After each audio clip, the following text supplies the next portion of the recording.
கர்த்தருடைய வார்த்தை சங்கீதம் 69ஆம் அதிகாரம் 33ஆம் வசனம். கட்டுண்ட தம்முடையவர்களை அவர் புறக்கணியார். அப்படியமான தேவ பிள்ளைகளே, கட்டுண்டவர்களை கர்த்தர் புறக்கணிப்பதில்லை. அவர்கள் கட்டுக்களை கட்டவிழ்க்க வேண்டியதாயிருக்கிறது.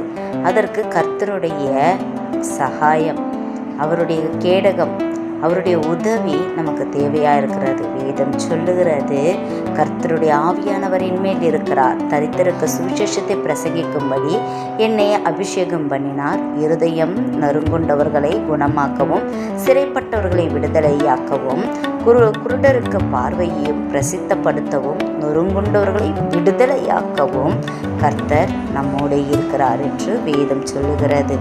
பிரியமான தேவ பிள்ளைகளே, கட்டுண்டவர்களை கர்த்தர் விடுதலையாக்குகிறார். உங்களையும் விடுதலை செய்ய வல்லவராயிருக்கிறார். தேவனிடத்தில்